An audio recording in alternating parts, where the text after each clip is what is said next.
जय माता दी मित्रों, सभी साथियों को नमस्कार। मित्रों, आज हम जानेंगे 12 भाव जो होते हैं, जो 12 हाउसेस होते हैं, उनसे हर भाव से हम क्या चीज़ पता करते हैं। मित्रों, कुंडली जो होती है उसके अंदर केवल 12 हाउसेस होते हैं, यानी कि केवल 12 भाव के अंदर में जीवन का समग्र चीज़ छुपा हुआ है। यानी कि आपके अंदर जो चीज़ आप जिस चीज़ के बारे में आप पता करना चाहते हैं, उसमें से कोई भी ऐसी चीज़ नहीं है जो इन 12 भाव के अंदर में ना निकल के आए। तो अगर हम थोड़ी सी इसमें बात करें कि किस भाव से क्या चीज़ निकल के आती है, तो आपको पता चल जाएगा कि जीवन का जो रहस्य है वो कुंडली के अंदर छुपा हुआ रहता है। केवल उस रहस्य को डीकोड करने की ज़रूरत रहती है। अगर हम कुंडली के अंदर में अगर अपने रहस्यों को ढूंढना शुरू करते हैं, तो धीरे धीरे करके परत दर परत वो रहस्य खुलते चले जाते हैं। लग्न कुंडली एक ऐसी चीज है जिससे अंदर की जो भी बातें हैं आपके अंदर, अंदर की बाहर की, आपके अंदर आपका नेचर कैसा है, आपके साथ घटना कैसी घटी है या घटेगी, आपका संघर्ष कैसा है, आपके राजयोग कैसे हैं, आपके अंदर की वो सारी बातें जो केवल आपको ही पता है, लेकिन लग्न कुंडली के माध्यम से वो सारी बातें निकाली जाती हैं।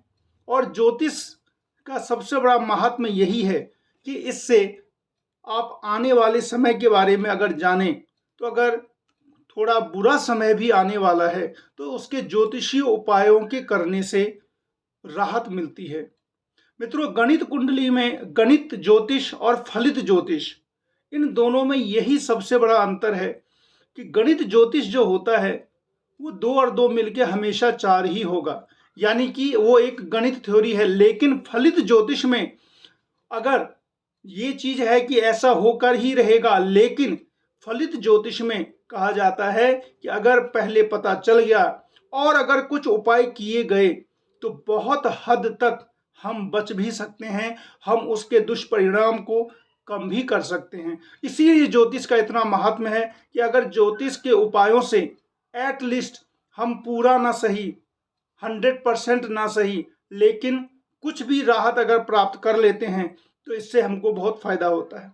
आज हम जानेंगे कि प्रथम भाव जो लग्न होता है, ये आप देख सकते हैं जहां पे 1 लिखा हुआ है, केंद्र भी लिखा हुआ है, तो ये पहला हाउस है।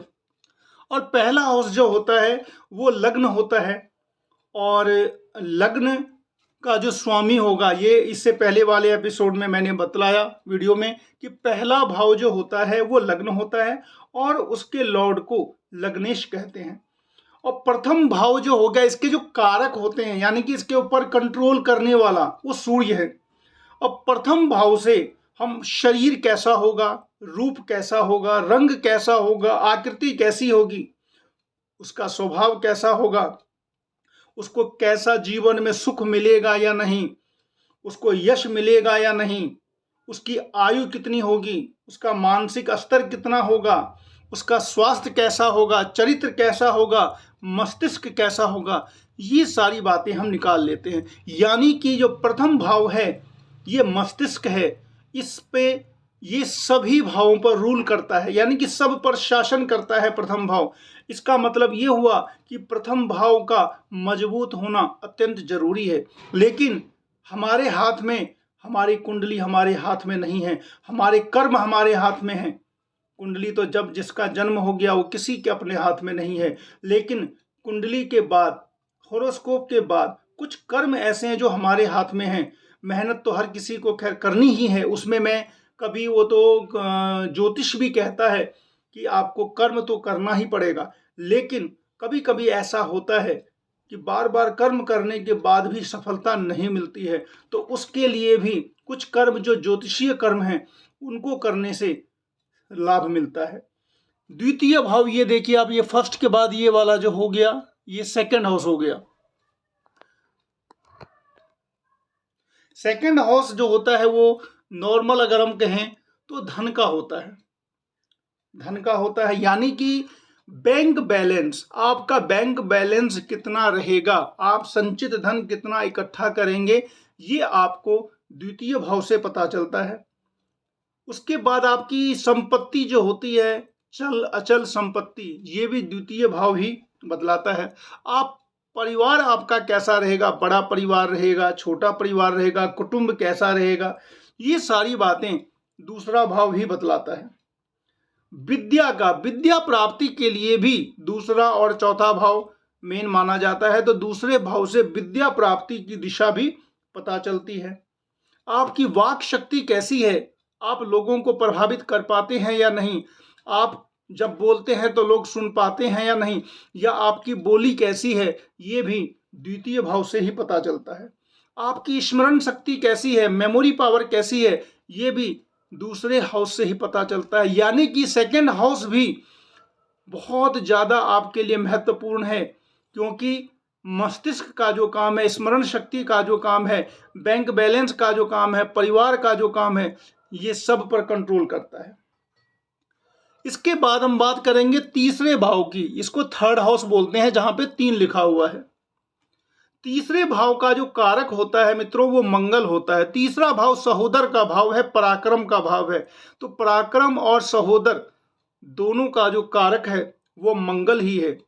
और तृतीय भाव से पराक्रम को देखा जाता है, बाहुबल को देखा जाता है, और तीसरे भाव से भाई बहन का सुख भी देखा जाता है।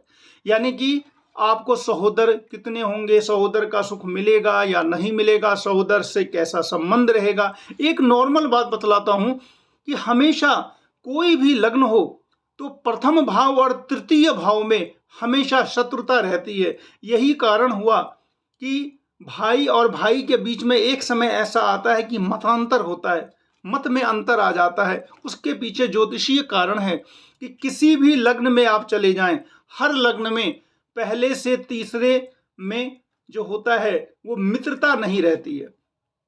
लेकिन तीसरे भाव से हम बहुत सारी चीजें पता कर सकते हैं। तीसरा भाव जो होता है वो व्यापार का भी होता है, उद्यम का होता है, आपके परिश्रम का होता है। आप अपने बाहुबल से धनार्जन करेंगे या नहीं, ये भी तीसरा भाव ही बतलाता है। जिन मित्रों की लेखन में रुचि है, लेखन कार्य के लिए भी तीसरे भाव का मजबूत होना बहुत ज़्यादा जरूरी है। यानी कि जो पुस्तक लिखते हैं, काव्य रचना करते हैं, कहानियाँ लिखते हैं, उपन्यास लिखते हैं, उन सबको उनकी कुंडली में तीसरे भाव का मजबूत होना अत्यंत जरूरी है। तो तीसरे भाव से मेनली यही देखा जाता है कि सहोदर की स्थिति देखी जाती है, आपके पराक्रम की स्थिति देखी जाती है, आपका बाहुबल कितना है, इन सब चीज़ों को देखा जाता है। अब हम बात करते हैं मित्रों चौथे भाव की। ये भी केंद्र हो गया। चौथा भाव जो होता है उसको हम केंद्र कहते हैं। केंद्र इसमें पहला, चौथा, 7वां और 10वां केंद्र हैं। और ये जो साइड में है 5वां और 9वां त्रिकोण है। यानी कि इनके बारे में थोड़ा, ये अगर शुभ हैं, अगर हमारे केंद्र और त्रिकोण अगर ज़्यादा शुभता लिए हुए हैं तो जीवन में संघर्ष कम होता है। मित्रों कुंडली के अंदर यही रहता है कि अगर ग्रहों की स्थिति बहुत अच्छी है तो संघर्ष कम प्राप्ति होती है। कुंडली में अगर ज़्यादा नेगेटिव है तो संघर्ष अधिक होता है। अगर कुंडली अच्छी है तो थोड़ा कम मेहनत से भी काम चल जाता है। लेकिन अगर आपके साथ संघर्ष अधिक हो रहा है किसी भी चीज़ में, तो बस आप ये समझिए कि आपको मेहनत अधिक करवाना चाहता है। जो किस्मत है आपकी, वो मेहनत अधिक करवाना चाहता है। और मैंने तो ये देखा है कि जिस किसी ने भी अगर हिम्मत नहीं हारी हर हाल में, और अपनी मेहनत भी करते रहे और साथ ही साथ ज्योतिषीय उपाय भी करते रहे, 100% रिजल्ट है कि जिस किसी ने हिम्मत नहीं हारी, अपना काम किया, अपना मेहनत किया और ज्योतिषीय उपाय भी किया, तो हर हाल में उनको सफलता जरूर मिली है। और मित्रों 5वां चतुर्थ भाव जो होता है, 5वें से पहले चतुर्थ भाव तक के बारे में बतला देता हूं कि चतुर्थ भाव का जो होता है वो हमारे माता से संबंध रहता है। चौथा भाव जो होता है वो भूमि का होता है, भवन का होता है, वाहन का होता है, माता के द्वारा प्राप्त धन का होता है, और पुश्तैनी जमीन जायदाद, ये सारी चीज़ें चौथे भाव से देखी जाती है। यानी कि अगर आप अपने जीवन में कितना बड़ा फ्लैट लेंगे, कितना बड़ा ज़मीन लेंगे, मकान लेंगे, बड़े बड़े वाहन लेंगे, इन सारी चीज़ों के बारे में अगर पता किया जाए तो चौथे भाव से पता किया जाता है। मित्रों, लग्न कुंडली को जब देखा जाता है तो लग्न कुंडली से, चंद्र कुंडली से और नवमांश कुंडली से, तीनों से सम्मिलित रूप से इनके भावों को देख करके प्रेडिक्शन की जाती है। अब नेक्स्ट वीडियो में मैं आप लोगों को 5वें से आगे बतलाऊंगा। मिलते हैं नेक्स्ट वीडियो में। बस आप लोग लाइक, शेयर, सब्सक्राइब करते रहें और मिलते हैं फिर नेक्स्ट वीडियो में। तब तक के लिए नमस्कार।